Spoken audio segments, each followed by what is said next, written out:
Hi, everybody. I'm Stephanie Sage. Welcome to the Stephanie Sage Show.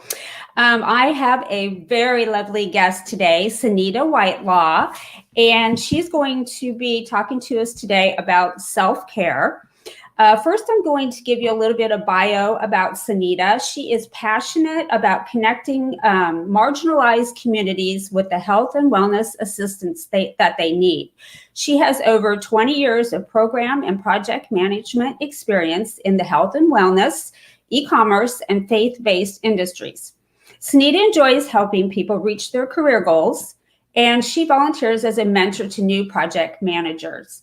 When she's not watching the Golden Girls or serving as a taste tester for her husband, she enjoys other various hobbies.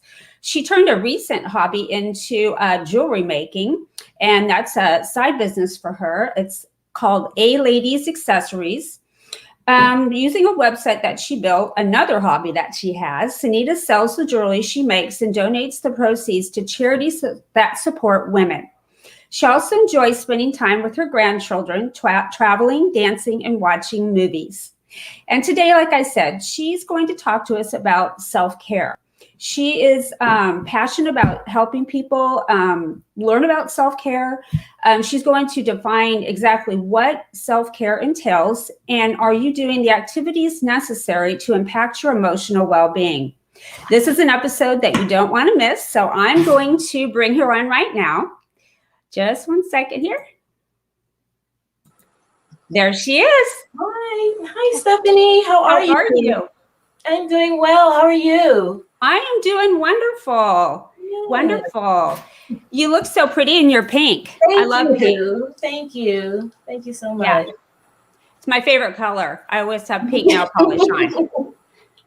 So what have you been up to? Anything new? Any new hobbies you've started or anything? No new hobbies unless you consider completing projects a hobby. So then no hobbies, no new hobbies. Yeah. And how many grandchildren do you have, Senita? I have 2. My grandson will be 5 in October, and my granddaughter is 2. Oh, those are fun ages. Yes, little itty bitties. Yeah.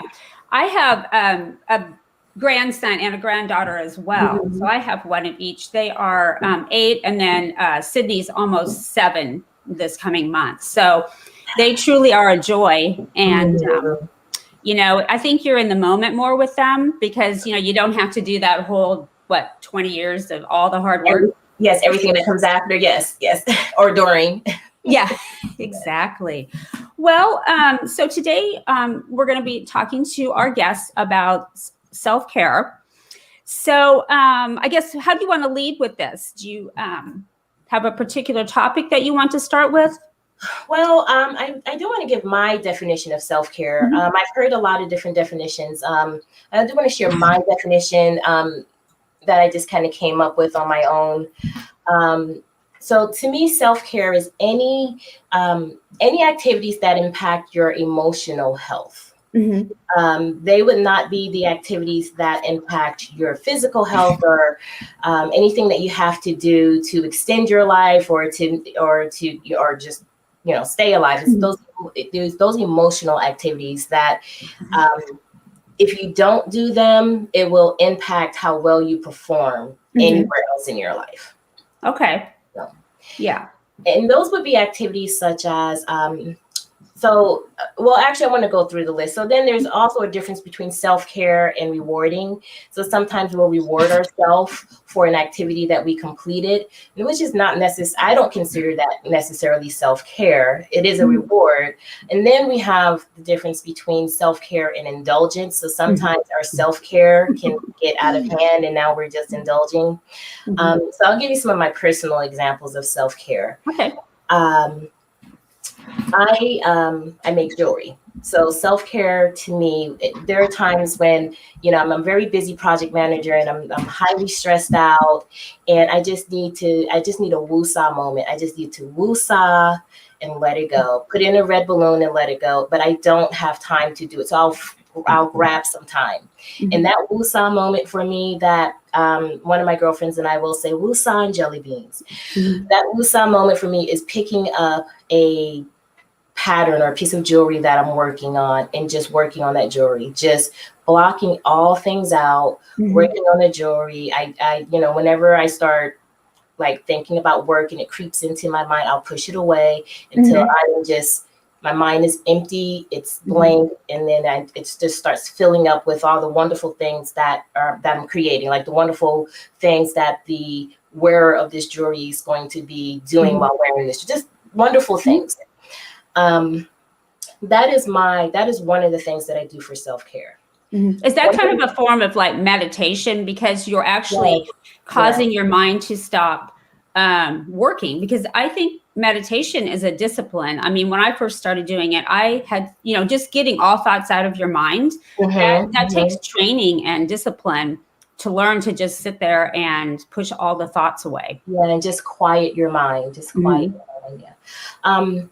So, and the opposite of that, which is not a self-care activity or a reward, even though I try to make it both, is exercising. I don't like to exercise. I find I have a lot of opinions about exercising. It's healthy, it's required. I need to do it because I need to extend my life. I have, a genetic disposition to several different diseases that I just want to avoid. I'm too busy to go to the doctor. So I want to avoid doing all that stuff. And so what I was doing was I would call it a reward.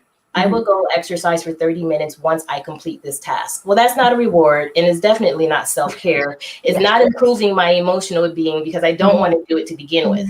So I had to like wrap these little things up that I was calling self-care or rewards and say, no, Senita, those are not self-care. Those things you have to do. But in order to want to do those things or feel happy when you're doing those things, or at least content when you're doing those things, you have to practice those self-care. So I will bead, then go exercise because my mind is in the right place to get it out. Yeah. I mean, me personally, when I take care of myself, I just feel so much better. Even if I don't feel like working out, I just feel more energized and just better about myself. So I guess for me, I would consider that self-care, just because it makes me emotionally feel better about I'm taking care of myself in a positive way. And everyone is different. Like I have a girlfriend that runs. Her self-care is running. She exercises regularly, but then she'll go run for 3 miles. And that is her self-care. That's her.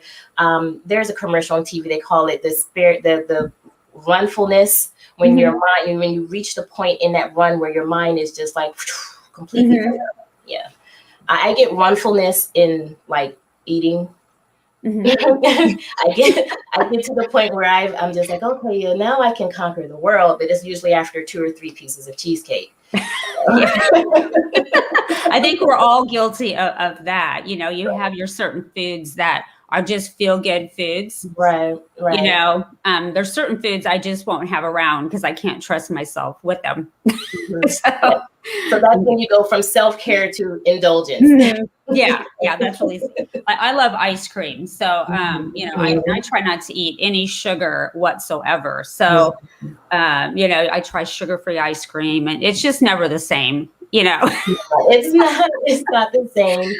I've done the sugar-free ice cream and the sugar-free candy. I have sugar is my vice, candy, sweets, but it's also not good for my health. Or at all, like all aspects. It's just not good for it. So I might make that like a small piece of candy as a reward. It cannot be my self-care because the downstream impacts. And even now I can't even make that a reward because I don't know how to stop. You just can't have one potato chip. You just can't have one butterscotch disc. You have to have 4. Right. To make it count. Yeah. Well, I personally think sugar is addicting because if I just don't eat it, I'm good. But I take that first bite of whatever. I love gummy bears and stuff like that, and red licorice and stuff like that. And if I just take that, if I do that first bite, then I just keep wanting it more and more. And I do believe it's a little addictive. So you have to be really self-disciplined to grab a handful of them and just stop at that. But I'm sure we all have our vices. That's for sure. Yeah. And so, and you brought up a good point that self-care is different for everyone. Self-care may it may look different for each individual person, but it also is different based on the circumstance. So here's another example of a self-care moment. My family experienced like a lot of death just in this year. That's too bad. And it's overwhelming, and so I had to step away from everything, from my responsibilities as a wife, as a mom, as a project manager, and just give myself time to grieve. Well, in that moment of self-care, to allow myself to grieve, I had to find little things to help cheer me up. And it's kind of funny. I think it's funny. But one thing that just constantly cheering me up now is there's a scene from Talladega Nights where Ricky Bobby he thought he was on fire, and he strips off all his clothes and he's running around the racetrack, and his buddy is, of course he's not on fire, but his buddy is trying to help him, and he's just like, please God, don't let the imaginary fire get my friend. That is my favorite thing. That was my favorite scene from that movie. And so I was just watching that one scene on repeat during that one little period until I was able to just get off the couch. That was my self-care moment. And everyone has something different, whatever it is, whatever the situation is. Sometimes the self-care is getting your mind emotionally ready for what you're about to go into, like a speech, a presentation, anything like that, stopping and giving yourself a moment to prepare for it, emotionally prepare. The material, the audience, but you're a ball of nerves and you're just like, or some people, they're not a ball of nerves. Some people and I've seen this may sound odd, but I've seen people go from a ball of nerves to extremely overconfident. Like they overcompensate. And sometimes depending on the audience, that doesn't work well either. So whatever it is that you have to do to get yourself emotionally ready for whatever task you need to perform, that is self-care. You know what I learned to do? Because when I first got into business years ago, I was a basket case, even getting up to in a networking group to introduce myself. I mean, it's crazy. And I've had to learn to speak in front of people, and here I'm doing a live show. But for me, if I'm really nervous before I go on stage, I always do like the Navy SEAL breathing technique. That must be my form of self-care. It's where, you breathe in for like 4 or 5 seconds, hold it, breathe out, and then hold it. Do that like 4 or 5 times, and that actually will calm me. And they say it's a way to calm yourself, especially, and get your nerves under control. But a little bit of nerves are good. Sometimes that's just adrenaline, but it can be nerve-wracking too. And then I always say to myself, "Why are you nervous? You know what you do. You know your business. So it's like what to say." So I mean, I can see where even getting up to speak in front of people, I'd never even thought of it that way as self-care. But I like that, the Navy SEAL technique. I know we do that like in yoga. We do it in customer care too. So as a customer care rep, if the caller is irate, and you can't calm them down, just put them on hold. Give them a chance to breathe. Put them on hold for 5 seconds and then come back. You're not doing anything on the other end, just giving them time to calm down. Let them vent. Right. Sometimes people just need to do that. They just need to get it off their chest, and and then then you can talk to them easier. That's a good idea. That's another form of self-care too, that exhale. And I know we don't really think about it, but if we're in a situation, or like say a work situation, and we come out of a meeting and we're furious, we just can't believe what was said or done, you'll pick up the phone and you'll call your buddy, you call your friend or your girlfriend, you just exhale it all out. Get it all out, all the cussing, everything out, and then walk on back into that meeting with a smile on your face. Like, that's a great idea, That's another form. I think sometimes, we're taught, obviously at your place of employment, you shouldn't act out or, yell and scream. But, that is a human emotion. And sometimes finding the appropriate place or outlet to do that. I mean, we're only human. If it makes you feel better, then it's your coping skill, your self-care, is what you're saying, correct? Just to get composed again instead of sitting there seething. Yeah, I have so many different examples that I can share. I have a colleague who she is in an administrative support role, and she deals with a lot of challenging personalities. Mm-hmm. And so we were just in this group setting that we were in, we are just talking about different techniques that we can do to make sure that we don't let the other person or the environment get the best of us. So she wrote on her hand, "Don't hit Tammy." That is how she got through her meeting. She would write it on her hand, "Don't hit Tammy." Every time she wanted to raise her hand, no, don't do it. Don't do it. That's hilarious. I bet you do. I mean, when you work, you manage and you so many people, and you do so much mentoring. I'm sure you've heard it all, and how people cope. Because I mean, a lot of times, when you work at a business, I mean, you don't always like everybody you work with. I mean, that's just part of it. So. And that's, I guess that's where this all stems, this notion or idea of practicing self-care, having gone through so much, having mentored other people through the same thing that I just experienced, and recognizing that we've called it self-care, but it's not self-care, or we're rewarding ourselves, and that reward turns into overindulgence. Or an addiction in some cases. Sometimes that reward becomes an addiction. I used to work at a substance abuse clinic, and I've seen that happen multiple times, where the addiction is not stemmed from a mental illness or a need to quiet the voices, but okay, I need to feel good about what I've accomplished. So I'm going to reward myself. Right. Yeah. And I've seen that happen quite a bit. So. Yeah. Yeah, I can definitely see that. Like, I deserve this drink, or I deserve to go buy myself a new outfit, even though your closet's full, or I need, whatever, or food, or gambling. I mean, I'm sure I never really thought of it, that I deserve to go try to win some money. I mean, I can see how addictions could definitely play off of self-care. Right. So do you find prayer is a form of self-care? In some cases. So so I look at prayer as two-folded. So there's the request, and then there's the listening. The request may be considered self-care, like help me, the prayer, help me to get through this day, knowing that you need help and seeking the help, that's the self-care. The listening, that meditating,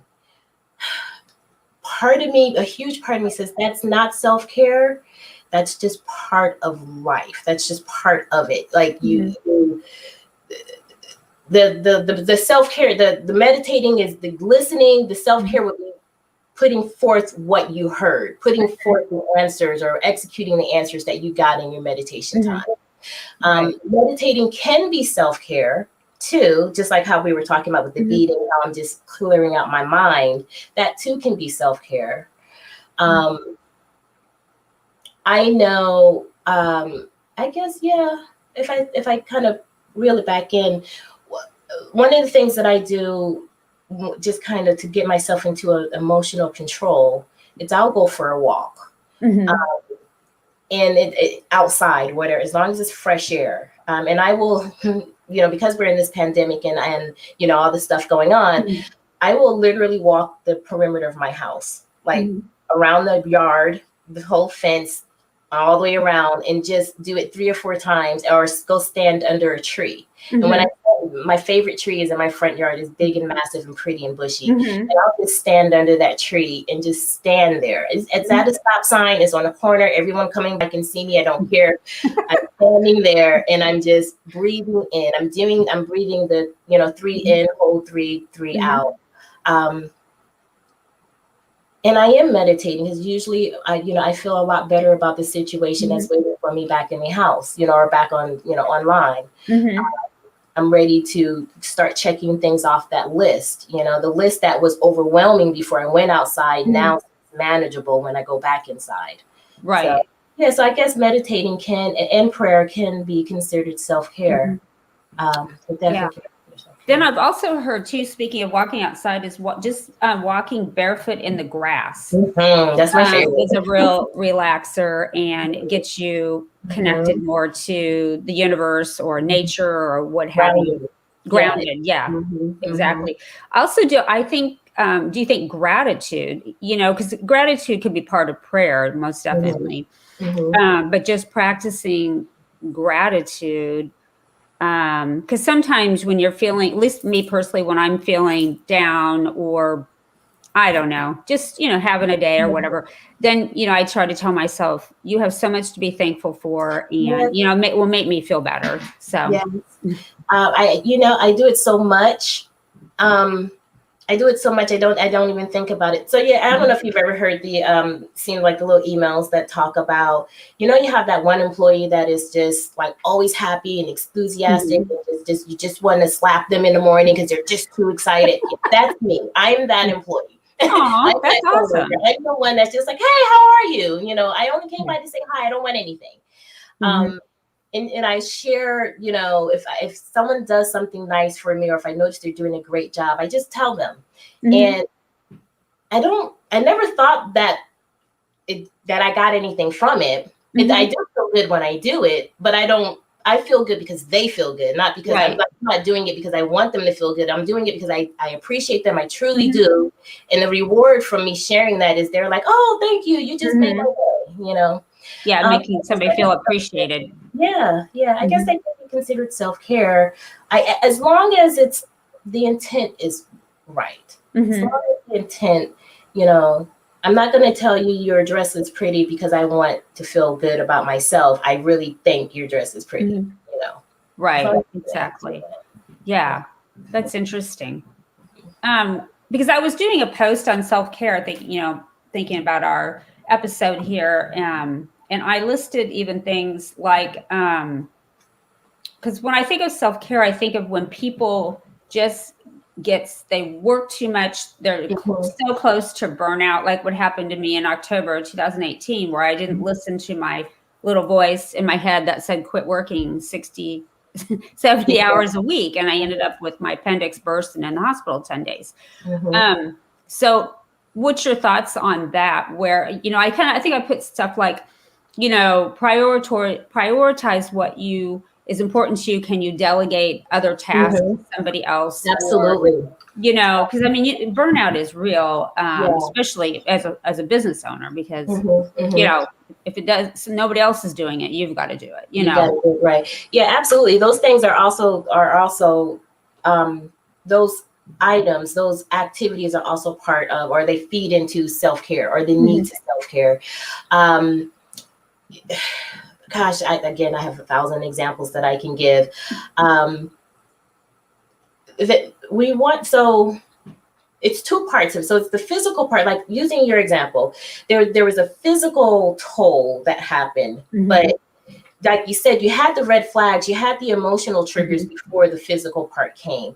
Those are the things that you want to pay attention to. And I pay attention to when you're feeling these triggers, when you're feeling the, oh my gosh, or when you're feeling, I can't get up, whatever that is. Sometimes that shows up differently.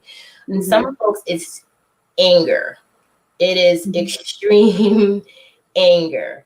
And in fact, I have a very close girlfriend who, she had the emotional triggers that she was working too much and doing too much. And because the emotional triggers were so overwhelming, it absolutely overshadowed whatever physical things she was going on. The physical things were there. Same thing with me. I had a lot of physical things that were going on, but the emotional strain was taking over everything, that I ignored the physical part.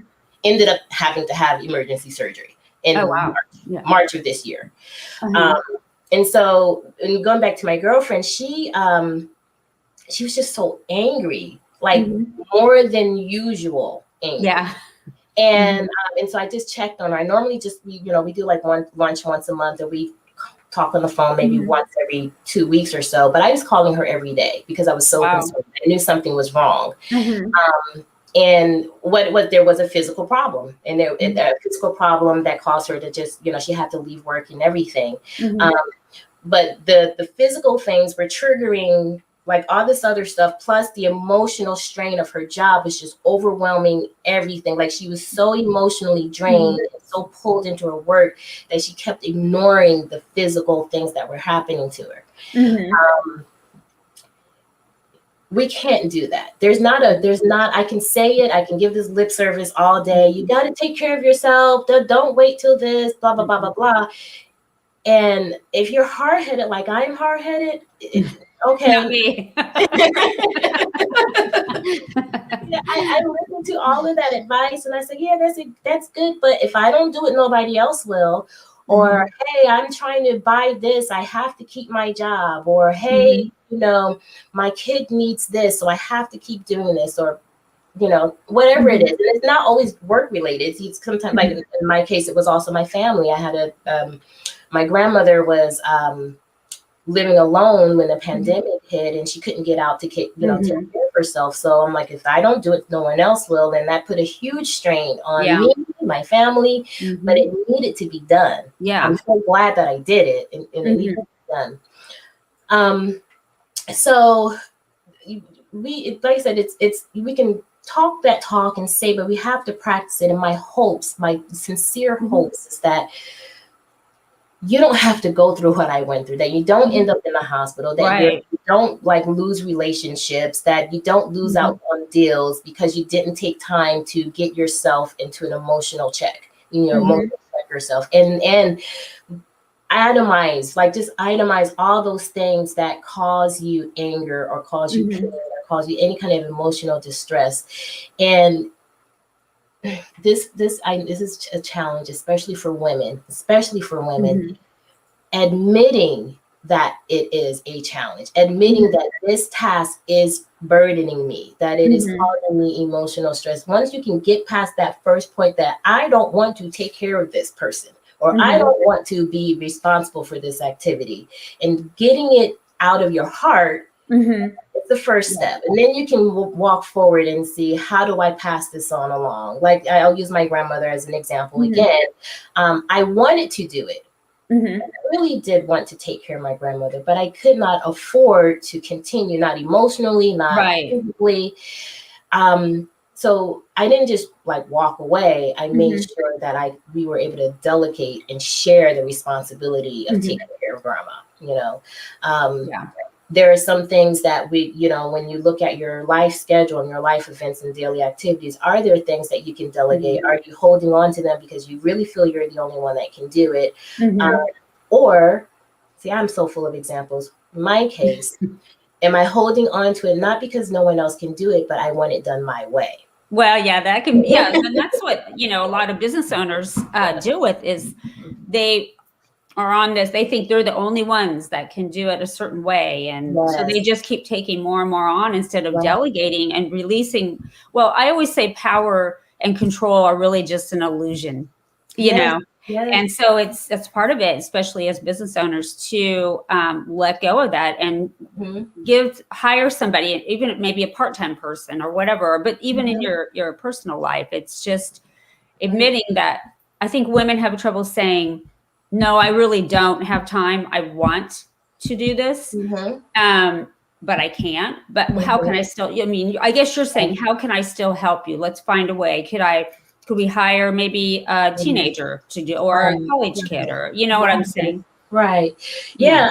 And so going back to the business owner. So this is a phenomenon that I've seen with businesses that started from the ground up, mostly start from the ground up, where the business owner was active from the very beginning. And they have a task or a process that they follow, and anyone can do it, but it has to be done their way. It has to be done their way. It has to, and usually, we're experts at what we do. So we know how to do it. We just can't explain it to someone else. Okay.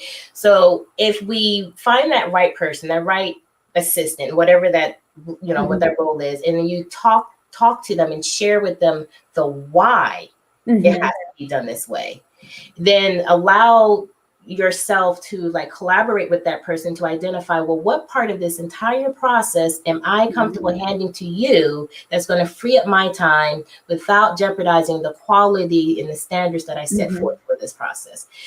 That I've seen this happen multiple times, especially with businesses where the owner is still active and they started it from the ground up. Yeah. Well, it makes it really hard to scale because, I mean, if you just do everything yourself, you're just buying yourself a job. And if that's what you want, that's cool. But you can only have so many hours in your day. Right. So, you know, for a business to grow, you have to relinquish that power and then come up with great systems and processes, you know, like a checklist for the person to follow. And you know that they're doing each little step or process the way that they should. So, yeah, it's managing all that. Yeah, and giving yourself breathing room to come in and check it at a particular. So you have 8-step process. Give yourself the breathing room to come in at step 7. You don't always have to come in at step 2. Come in at step 7 and give yourself breathing room to come in and make correction to the first 6 without having to start all over. You know? Right. That's a good point. And then tying that into self-care. Don't let yourself get to the point where it's now physical care. As soon as you get that point of that red flag, actually I would prefer if the flag is still yellow, take care of it then. But once it gets to that red flag, that's take that time to step away and say, what can I delegate? What can I delegate over here because it's impacting what's happening over here? What can I delegate in my business that's caused the least amount of impact to my family life? Finding that balance is challenging. It's hard. It's not easy. Life is so busy. And I know for one of my triggers when I know that Steph's reached her point is I start getting, you know, little extra grouchy, you know, and I start thinking, why am I being like this? Because then I have to sit there and think, oh, well, probably because you have a million things on your plate. You know, hello, you know, and then I have to evaluate, you know, what's truly urgent or important, and the other stuff, put it on the back burner. You know, especially when you're like a type A personality, you know, you're always have this list of things to do. And I know for me, I've been more attuned to my own little triggers. Maybe my husband does too, I guess. I'm a little grouchy here. Right. Are you really mad about these dishes or is something else going on here? Right, exactly. And then as business owners, we have to be mindful to recognize when our employees or when our staff needs a moment, when they need to take a moment to breathe. Or and be okay with you being the cause of that. You know, am I giving you too much work, or because I haven't taken care of my own self-care needs, and am I taking it out on you? Well, that can happen for me. Like I've had a client say, Senita, let me give you a break from me. So let me get back to you next week, and then we'll pick up. We both had our exhales and we calm down because we value each other. We care about each other, and you know, we value the work that we value the worth that we bring to our work. We understand. Let's take a moment to just breathe. Right. It's just not a good time to communicate because you're both just not on the same wavelength, or too much on the same wavelength, perhaps. That happens too. Yeah. Because we try to be in tune. You know, we can tell sometimes an employee just isn't acting themselves, you know, and, you know, trying to make sure they're okay. Are they still happy with their job? And we try to show, oh no, this isn't really self-care. Well, it is kind of self-care for us because we provide breakfast foods, lunch foods for our employees, so they can if they don't, you know, they can get something before they go out in the field, grab something. If a lot of times they're out in the field, but they can take food with them sometimes to eat. But we try that. To us, that's important because we're trying to extend that extra note saying we do care about you. We're just trying to do the little extras, but that makes us feel good. So that's a form of self-care. And then we're also showing our employees to use self-care. They need to, you know, make sure they're eating. Because I mean, I've seen people come in, they haven't had breakfast, or they don't have money to buy lunch, and you know, they need to eat. They need energy. So I have it. That reminded me of a team member. I had a team member on a project I was working on who was a new mom. And she dedicated her lunch hour to spending time with her new baby. And I just happened to know that because she shared it in a meeting. And so now, because I recognize that as her moment of self-care, let me not plan any meetings around that time. Or a schedule, if I can't avoid it, let her know you don't have to come, but I'll just follow up with you afterwards, you know? Right.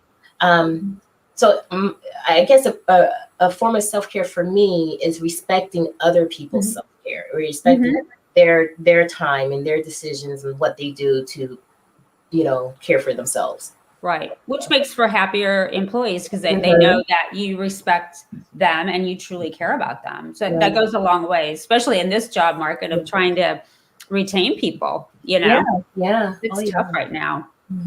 Yeah. Very interesting. So what other forms of self-care can you enlighten us with that maybe we haven't thought of? So let's see. So we've talked about in the professional setting, self-care for ourselves and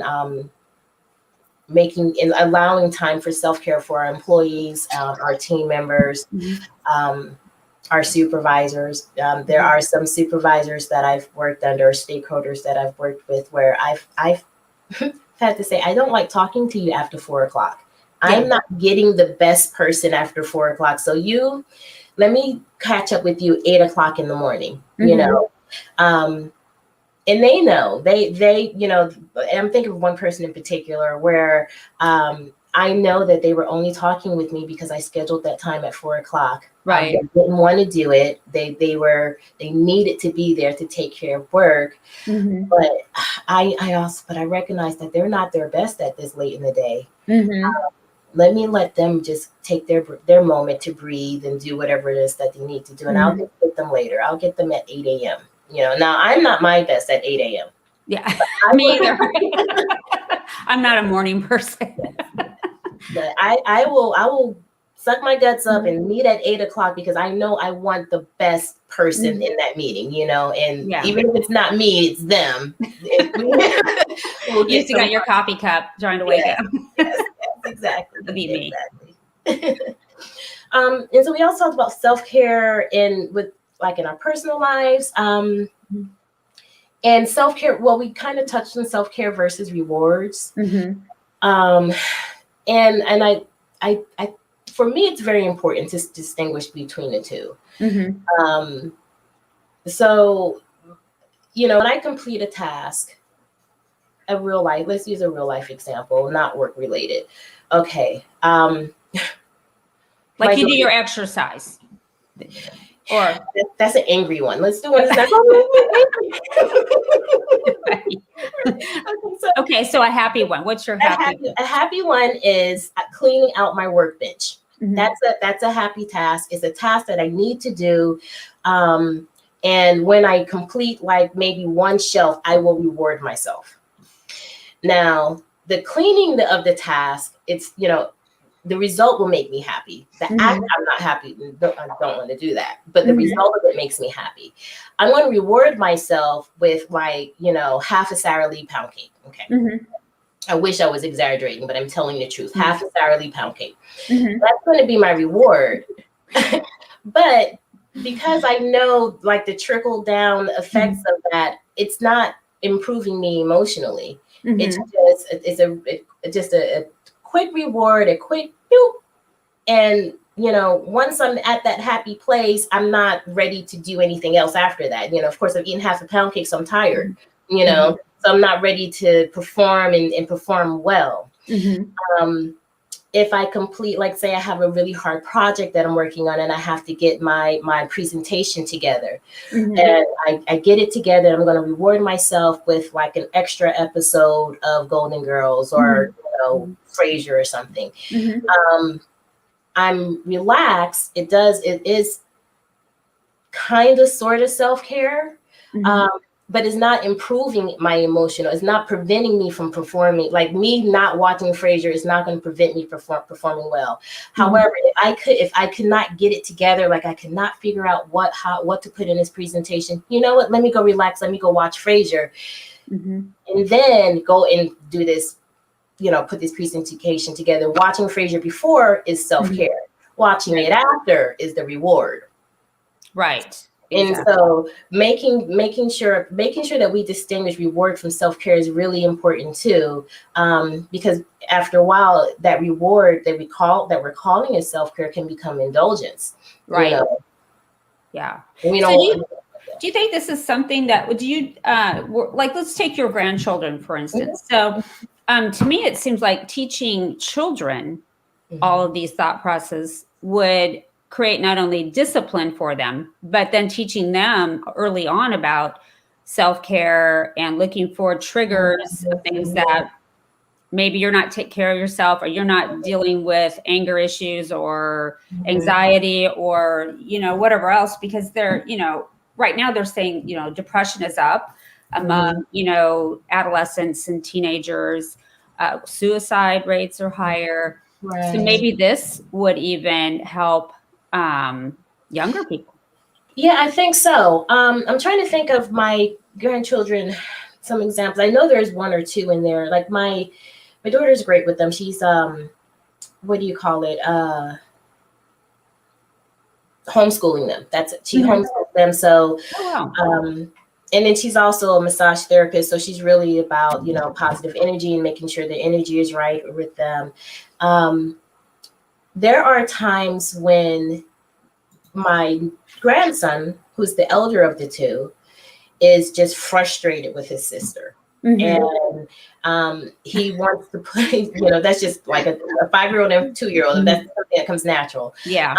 And he wants to play with a toy, but he knows that his sister's going to want to play with it too. And so my daughter would say, Dale, she wants to play with that. Why don't you just wait until she takes her nap?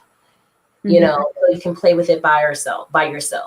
Or there's there's a game that they play together, that the two of them will play together, and she will say, well, Dale, she likes the green one. Why don't you just give her the green one and you take the blue one, since you like that anyway? Why go through this arguing? Why just fight for the sake of fighting? Yeah. And that is, to me, a form of self-care, teaching my grandson how to care for himself. If you already know that this behavior is going to come, let's just avoid it. Right. Let's just avoid this activity. Yeah, I know. Kids just like to pick on their siblings, though, because I know, my grandkids will be little angels getting along, and then one will just say something that's a trigger, and then it's like World War III. Yes. That is so very true. You're like, okay, come on, guys, let's just get along. Like, you really need to have the green one or whatever. You know what I mean? Whatever they're fighting about. But. Right. And then the concept of reward, I think they got that. We teach rewards just all along. If you sit here still and be quiet, you can have this, or we'll go here as soon as you finish doing this. As soon as you clean your room, we'll go to the park. Or you eat all your dinner, then we can go have ice cream, or whatever it is. So I think we got the rewards part down. I think so too. I think most of us are guilty of the reward/bribery. Right. Oh yes. I think as once we understand that the self-care happens before the activity, the reward happens after you complete it, and it doesn't have to be completed successfully too. I always emphasize that it's done. Like I have this, look, there's a card here that says completion, not perfection. It's like right here. That's good though, because being a perfectionist, I mean, you're never, well, actually you probably don't want to be perfect, because then you have nothing to strive for anymore. And they say that about your business or your success. I mean, like I say, our business, we're not perfect, but we're always striving for perfection. Yes, I love that. Because I mean, if you achieve that, what more is there really? I mean, right. No more growth, right? Right. And it's kind of boring. So yeah. I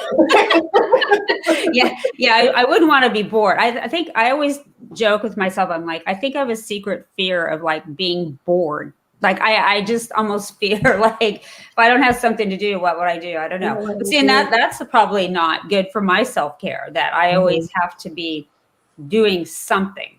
I mean, seriously. So, that can be a problem. I am the exact same way. My husband always complains that, if we're sitting down watching TV or watching a movie, I can't just watch the movie. Like how I'm just sitting here talking to you, I can't just do that. I have to have something else going on. So either my phone is in my hand or my beads are in my hand. I just sitting. But your beads are kind of your meditation, though. It clears your mind. Yeah. Or eating. I consider eating another activity too. So you can't just watch a movie and just watch. I have to watch it and eat or scroll or bead. I think one form of self-care that we could teach, well, I'm guilty of it, but probably younger people, is setting down the technology. Nothing makes me sadder than I'm at a restaurant and I see a family sitting there at a table and they're all looking down at their phones and nobody is talking. And I'm like, why are you people even together? Like, it breaks my heart. Our family, I will say, is really good about actually communicating. We don't get on our phones. Now, we're in emergency services. So if I'm with my son or my husband, I mean, if we get a call, we have to look at it. But we are really, I'm really proud of our family that we do actually sit there and communicate, because I see some families, I'm like, why are you guys even together?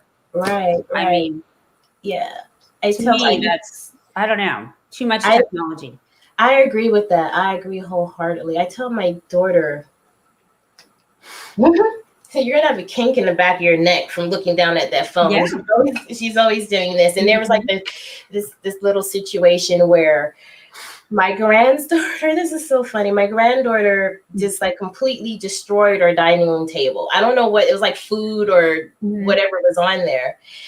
And my daughter was upset. She's like, I can't believe she did this. And I'm just like, how are you in the same room with her? And she did that. It's that freaking phone. Get off the phone. You're sitting at the same table with her and you don't see that she's put the spaghetti all over the dining room. Get off the phone. Actually, I think technology is a form of addiction. I mean, and I know we're all guilty at some level of having to look, at your phone. Or I'm always kind of interested when I see my screen time come up. It'll say like, you've been on your phone more 24% or 24% less than maybe the week before. And it always makes me think a little bit like, I shouldn't be on it so much. I put a timer on mine. I put a timer that when I hit a certain like 20 minutes on the same app, you've been on Facebook for 20 minutes. Wow. And my self-care is get off Facebook. For like a number of different reasons. I get caught up in all the emotional stuff on there. And then, the blue light is not good for my eyes. And usually when I'm on Facebook, it's like 2 a.m. and I need to go to sleep. So I have the reminder on there. You've been on here for 20 minutes. I also do that with my my games, my bingo. Insist on winning. I didn't even know there. So is that an app, or is that actually? Do you have an iPhone or? I have a Samsung, and it's an app on there. It's called Screen Time. Yep. Oh, it's called. And it tells me like I spent 29 minutes on phase 10, which is a card game. And oddly enough, only 13 minutes on Hulu. So which I guess, I've gotten that part down packed as far as self-care, not overindulging in TV. So well, I know like my grandkids, they have their own iPads, and then they always want my iPad, or worse yet, my phone. I have games on them, my phone for them. But that's a struggle, because that's an easy thing to use as a babysitter. And I know as Nana here, I've been guilty as charged for letting them probably play on it more than they should. Actually, my husband's really good about saying they need to get off those devices and actually just go play. Right. My husband is the jungle gym at our house. Oh wow. Yeah, so he'll pull them off the TV, off the device. They're inside the tent. I call him the jungle gym because they climb all over him. So he'll get down on the floor with them and get in the tent. And, I always have to warn them, Papa's not as young as you guys. I don't want to have to soak him in a tub, Yeah. then I have to tell him, dude, have you forgotten how old you are? You get off the floor. Oh, I know. Like if I can't like sit on the floor very long, my knees are killing me, or I can't get back. It's kind of sad, but yeah, Yeah. I mean, they have to realize that. But I think that's fun. I mean, to get in there and just really interact with each other, Yeah. and playing, and that's like the old days, where Mhm. you didn't have all the gadgets, and you Right. had to. I remember as kids, we would build. Yeah, we would use like big cardboard boxes and Mhm. make playhouses out of them. You had to be a lot more creative, I think, Yes. when you Yes. were younger back in our day. I think a lot of kids maybe kind of lose some of that because all their creativity is done for them in their Yes, devices. it is. Wow, Yeah. it really is. It is. Oh, wow. Yeah, now I'm thinking about that even more. I remember giving my grandkids just a big poster board and some paint and some crayons, and they were just kind of like, what do we do with this? Mm-hmm. You Yeah. know, they really didn't know where to start or what to draw. And so I said, well, let's start with a cartoon. And so once I directed them towards this already created creative thing, this already created thing, they were able to, take it and expand on it. But yeah, we do teach them, give them our creativity, not really fostering their own creativity, Yeah. Yeah. Well, it's just a different world. Like, a lot of people, I don't know how old you are, but people my age, we joke about our mothers didn't really let us in the house. Like you had to go outside and play, like in the Stay out there summer. all day until the street lights came on. Yep. Yeah. You came home for lunch, dinner, and then when the street lights came on or whatever, but That's it. Yeah. it was just a different world. And, but Yeah. and I think being creative could be a form of self-care now that I think of it. Like, I've thought about maybe even starting making like pottery, just just sitting there with clay in your hands and the spinning wheel, and I Yeah. thought about maybe starting a little hobby like that because I think that would be really relaxing. So I'm sure there's tons of hobbies, or even like playing golf. A lot of people love to play golf because they're out on a beautiful golf course and it's just relaxing to them. And so there's just so many ways that you can practice self-care. And I think you brought some excellent points as to really thinking, is this self-care? Yeah. Or is it not? Or is this just something that I have to do? It's all a matter, I guess, in personal preference, I guess. Yeah. Yeah. Everyone is different. Everyone's trigger is different. We may have things in common with our close friends, and we may like get together to practice some sort of self-care, like doing yoga together or going to see a play together. But what that feeling, that emotional release is different for everyone because we all have our own different emotions. The way we react to the same situation is very different from one from another. Yeah. So naturally, the self-care that treats that will have to be different. And I always say, who am I to judge you and your behavior? If this is what makes you feel good, if this is what's going to help you get to an emotional state where you're able to perform whatever else it is, then you do that. If I can help, I can help. If I can't, I'll stay out the way, Exactly. So your whole point then with self-care is it's all tied to your emotional well-being, happiness, or just maybe not even happiness, but where you're just in a good place or state of being. Yes. You're in a health, and healthy is subjective. So healthy may mean something different to everyone else. So healthy may mean I'm in a place where emotionally I'm happy, I'm content, I'm full of joy, I'm confident, I'm courageous, I'm fearless. It could be any of those, whatever that emotion is for you. Whatever that emotion is for you, and whatever that looks like for you. So I want to get to a healthy emotional space for me is where I'm feeling very confident in what I'm doing. So before this this show, I meditated, I woosah, I danced, I had, No. I did whatever it is that I do to get myself to this happy moment. Mhm. And then it helped me all the way up until I sat down and I started getting nervous all over again. So then I found other self-care, like all of this stuff that's on my wall. You can't see it, but I have my vision board up here. And so all of these things like building lasting friendships is up there, and a dynamic duo. Those things help calm me down. Those are some forms of self-care, is having those reminders in front of me of why I'm doing this or who I'm doing this for, and what are my goals. But yes, self-care, back to your original thing. Yes, self-care is getting to an emotional state of emotionally healthy state, is your emotional wellness. So that you can move forward and do the physical stuff, whether it's, physical activities that promote your wellness, your physical wellness, or just physical activities to complete a task or complete a goal.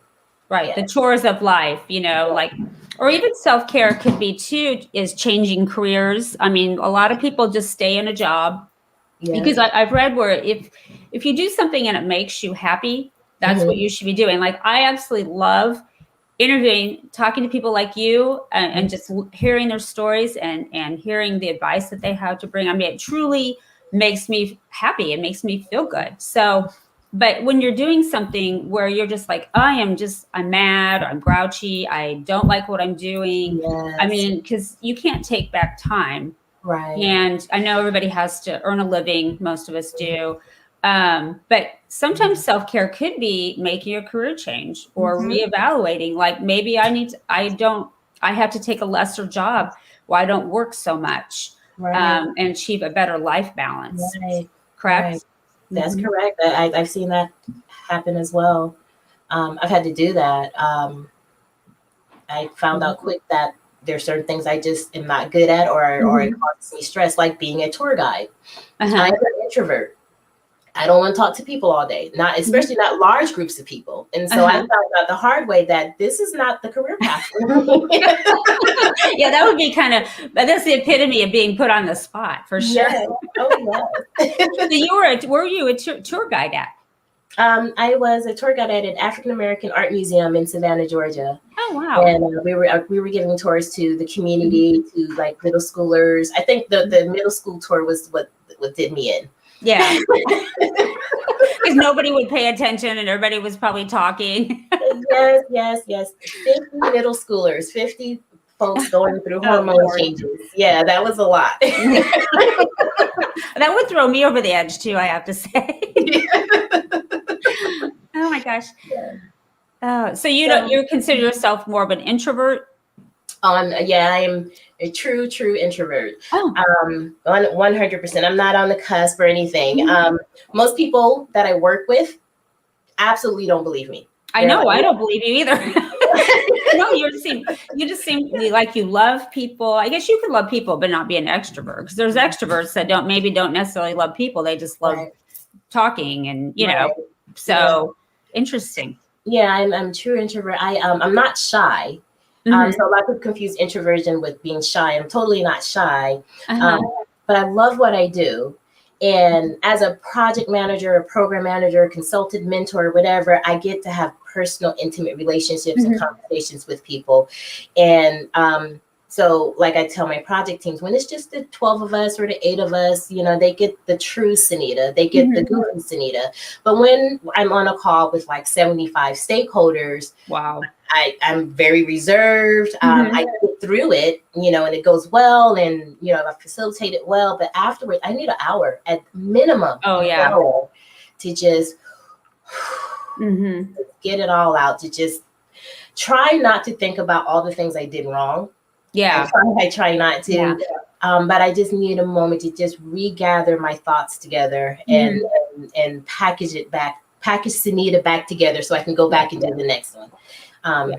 And so I think most people are kind of a combination. I mean, I know, like I've heard it said, like at networking events, after I'm at like talking to people for 2 hours, I'm exhausted. No, seriously, and I just have to go and like just clear my mind. Like I am just tired. But then there'll be people that are true extroverts, And that, like, they get like energized from that. Like, they could talk to people in crowds for hours and hours and And hours just and want never get more. tired, where I'm like Right. emotionally exhausted. Yes. So maybe Yeah. I'm probably a mix too, because I Mhm. kind of, there's times I can be introverted myself, Yeah. but I can be really outgoing. And I can be a little shy at times, depending on, like, in large groups of people. Mm-hmm. Mm-hmm. So I guess that would be another thing of self-care, like That limit, moment if you get after. stressed out, limit those activities. Mm-hmm.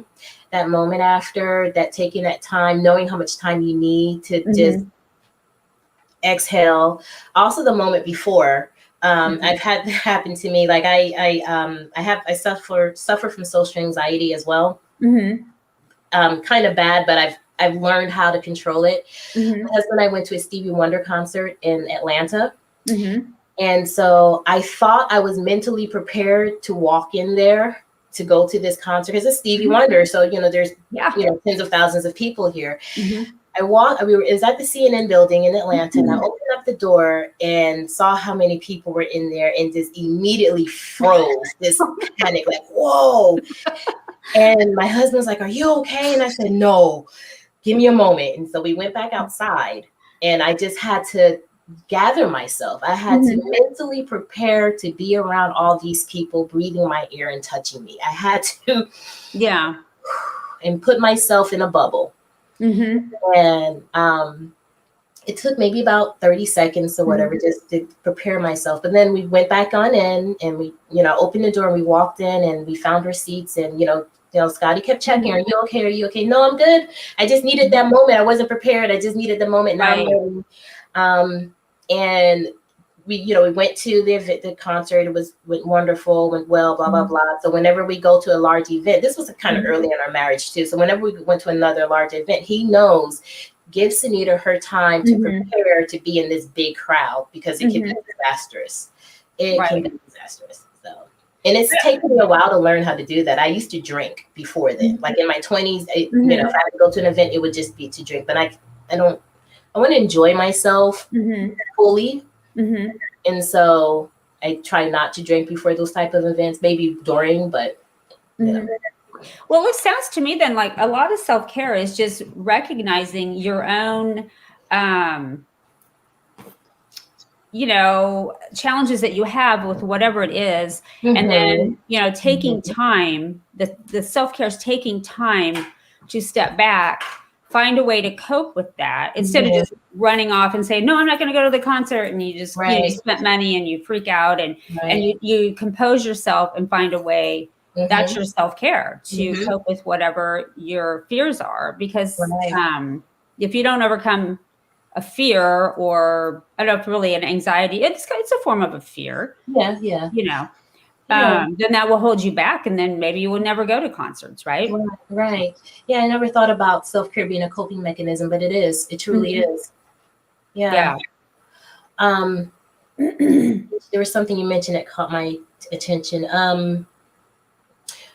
So there's two downfalls to not practicing self-care. One is, avoiding these activities, the other is barreling through it, just to get it over with. That probably, for me, that has probably caused more problems and more issues than good. I got to do it. I got to just, let me just get through it, and I'll deal with the emotions afterwards. I can recall sometimes when I did not give myself the time to, develop coping skills, or give myself that self-care before the event. And it took me 2 complete days to recover from it. 2 complete days. Right. And so in that 2 complete days where I was in recovery, like I call it recovery, I missed opportunities. I missed opportunities. I missed phone calls, and it set a bad tone for my supervisor, who didn't know what was going on, did not understand that was overwhelming for me, and I don't want to do it again. Right. I could not do it again. I haven't done it again. I haven't done it again since then. But it interfered with my relationship with my supervisor and my colleagues, So you don't want to barrel past whatever that thing that's causing the anxiety or that's causing the emotional stress, you really want to deal with it, preferably before you do it. Right. Well, it kind of ties back into what we were talking about earlier, with just coming to terms, communicating with others, like, I really need help with this, or I can't cope with this, but what can we do to work together on it? You know what I mean? Instead of just, some things in life you do have to just muscle through, but, in the long run, that probably isn't the best form of self-care for sure. Right. But it all kind of ties into just being more attuned with yourself and not being afraid to address it. And then you're going to be more successful with the outcome because you're going to try to find the solutions. Right. Which is another form of self-care, right? Yes, absolutely. Yeah. And we should also be careful when once we find our self-care moment or a self-care thing, be okay with it. You don't have to explain yourself to anyone. You don't have to explain that I'm doing this for self-care. You don't have, be okay with it, own it. Right. If I'm doing this because it makes me feel good, I don't have to explain to anyone why it's making me feel good or what I'm trying to cover up or get prepared for, and I have another example. I like getting up in the morning and getting dressed, lively up myself. So I'll put on, makeup and jewelry and this, that, and the other. And just to come across the hall and sit here in this room and leave my house for, 20 minutes to walk around. Yeah, I'm the same way though, because I know when COVID first hit, when the lockdowns in March, I got really lazy for like a week or two, and I'm like, what is happening to me?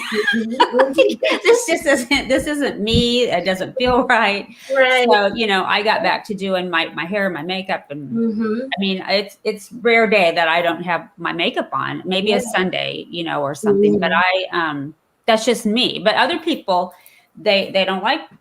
That's them not doing that, and that's right. Yeah, and I would, so at the beginning of the pandemic, I did not, I just I dressed down, and I felt my attitude changing. I felt I was grumpy, attitude-o and all this stuff. But I didn't want to get dressed up as if I were going into the office because I didn't want my colleagues to feel pressure to do the same thing. Right. It was a big deal. It was a huge deal to keep your camera off. Like, can I just keep my camera off? And I'm like, well, I want mine on because I want people to see my shirt. See, just as I am, But I felt guilty. I didn't want anyone else to feel bad. So I dressed down and, as soon as I got off camera, I would put my lipstick on. I would, do all of that. Yeah. But when I went on leave for 6 weeks. I told you I had the surgery, and I came back with both my, my regular job and then my business. I came back and I started doing what was normal and natural to me. And I was initially nervous about explaining myself, about people wondering, hey, Senita, are you going somewhere after work? Are you, blah, blah, blah, blah, blah. And come to find out, my colleagues were trying to figure out why I was dressing down all that time before, because they knew that wasn't me. They knew that on Fridays I was not wearing jeans, even though it was jeans day. I was just going to be a casual version of the dressed up Senita. Right. And I was worried about the wrong thing. I was worried about trying to explain myself, why this was self-care. And I didn't need to explain myself. Not only did I not need to, I had support that was waiting on me. They knew that this was comfortable for me. My colleagues, my contract, my employees, they knew that I was comfortable in this state, and they didn't understand. They were worried. They thought I was depressed. They didn't understand what was going on. Yeah. So when we find our self-care activity, just, we don't have to explain it. We don't have to justify it to the world. There's some people that you might have to, like, I do have to justify my bead spending to my husband because it's a lot. Yeah, some things you just can't get away with, Right. I can't get the Amazon packages anymore. So. Oh my gosh. Well, this has been so much fun, Senita, and I so appreciate you coming on my episode 3, and just have learned so much from you today, and just reinforces that, you at the end of the day, you need to be true to yourself and stand in your own, what is it, sovereignty, like that's, Yes. you. Yes. And you don't have to apologize for being you. We all have our little quirky things, or actually, I was at the pool one day with my grandkids, and there were some older kids there, and they were probably maybe 10, 12 years old. And one kid left, and one kid said, "Oh, so-and-so is so weird," the kid that was leaving. And then the other friend says, "No, you shouldn't say things like that." He goes, "We all have our own weirdnesses, And at the age that they were at, that really just warmed my heart to hear a young boy pick up for his friends, but then nicely say to the other friends, like, you shouldn't really say things behind his back, and we all have our own weirdness. It was just kind of warmed my heart, and it's just, I don't know what made me trigger that memory, but it's very true. We all have our little quirkiness and our things. Well, somebody needed to hear that, so I'm glad you said it. Yeah. Exactly. Just be good to people, be nice, right? And let people be themselves, and so, well, thank you so much, Senita. It's been so much fun. Thank you for having me, Stephanie. This was very, very enjoyable. I loved it. Awesome. Well, definitely stay in touch, and I'd love to have you on again. Yes. Whatever topic you want to talk about. It's been so much fun. Yes, it has. Thank you again. Thank you. Thank you. All right, and then where can people get in touch with you? Like, are you on Facebook, or your email and all that? Yep, I am at I am Senita, IAMSENITA. You can find me, I am Senita, at Facebook, Twitter, Instagram.com, IamSenita.com, or on LinkedIn, Senita Whitelaw on LinkedIn. You can find me there. And then your jewelry you do via email, correct? Your jewelry is all online. It's a ladies accessories, ALADYSACCESSORES. A lot to spell. But if you go on any of those social media outlets like Facebook or LinkedIn, you'll find a link to the ladies accessories there too. All right. Well, I'm going to make sure I go and connect with you on all of those, so we always stay connected. And I hope you have a lovely day. Thank you. You too. You too. Thank you. All right. Well, you take care. All right. You too. I'll see you next time. Okay. Bye-bye. Bye-bye.